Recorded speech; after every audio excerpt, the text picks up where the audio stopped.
Bonjour les élèves, nous allons aujourd'hui reprendre l'activité 4 et la continuer. Donc on a dit dans l'activité 3 qui parle à propos de la première étape de la synthèse protéique, c'est-à-dire de la première étape de l'expression du gène, et qu'il était la transcription.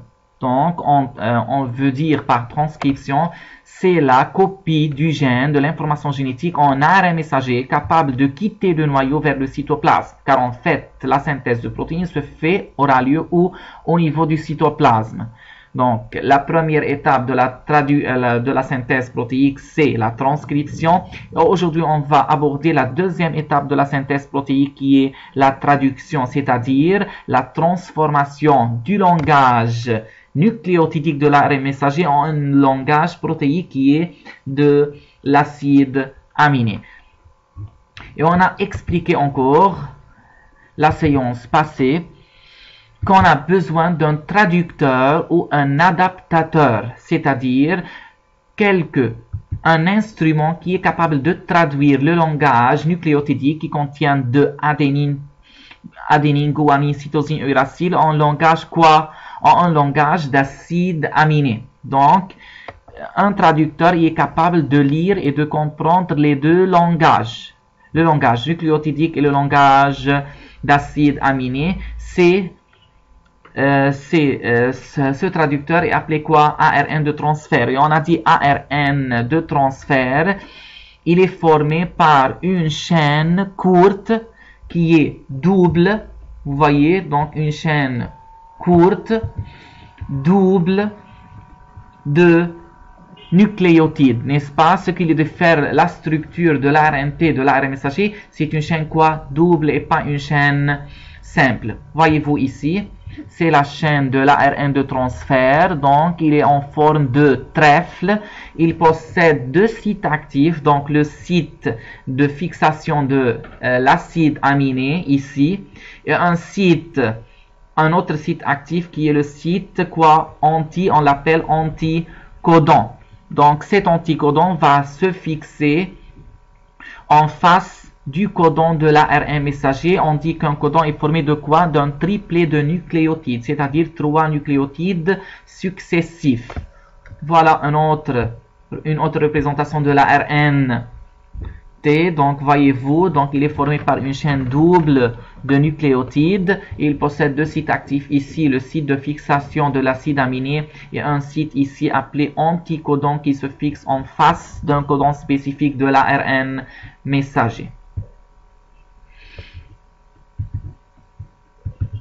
Donc maintenant, dans cette expérience, on va mettre en évidence que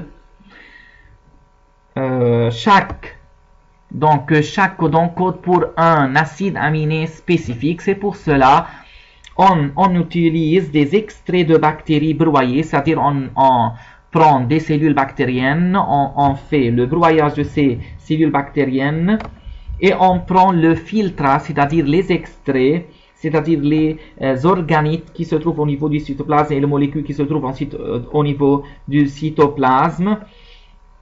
Donc, vous voyez ici, on prend de extraits cellulaires, par exemple des ribosomes, qui sont nécessaires, comme vous savez, à la synthèse de la protéine. On dit mélange d'acides aminés et molécules énergétiques, car comme vous savez, pour faire une liaison entre deux acides aminés, entre deux molécules d'acides aminés, on a besoin de faire quoi? Donc, de faire appeler à une molécule énergétique qui assure la liaison entre ces deux molécules d'acide aminé.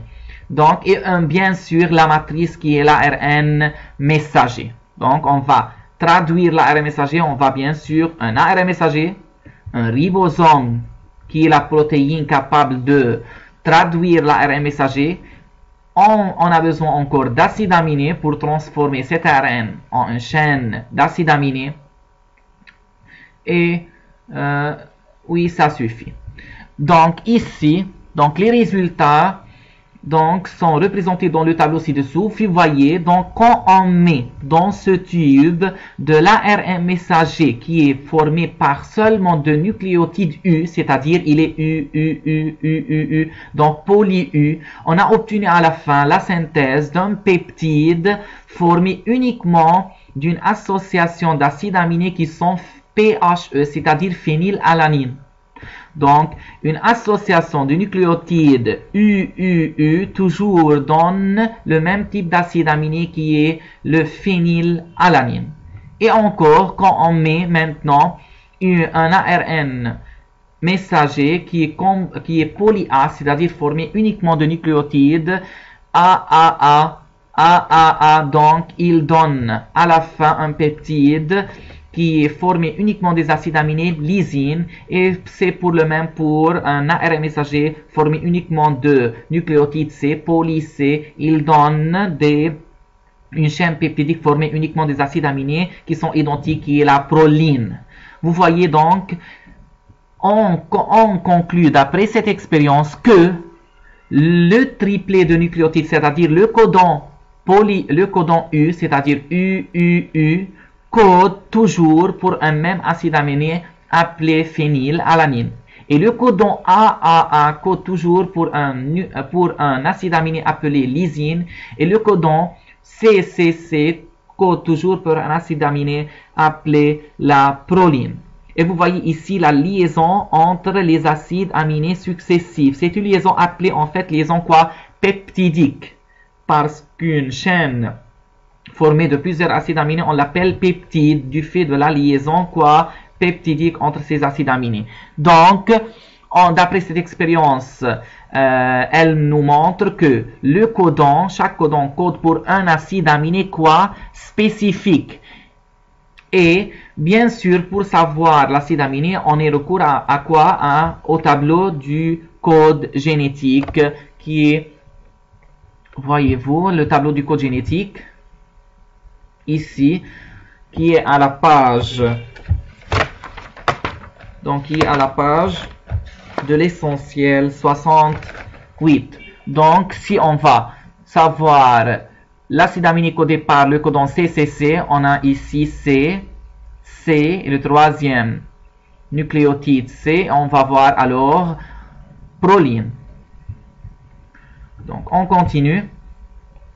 Donc, l'ARN messager code pour les acides aminés ici, un ARN messager code pour les acides aminés. Si on prend par exemple, un tube qui est dépourvu de ARN messager, est-ce qu'on va à la fin aboutir à une séquence peptidique? Bien sûr non, car un élément de la synthèse protéique est manque, c'est-à-dire c'est l'ARN messager, et sans la matrice ARN messager, on ne peut pas synthétiser une chaîne peptidique.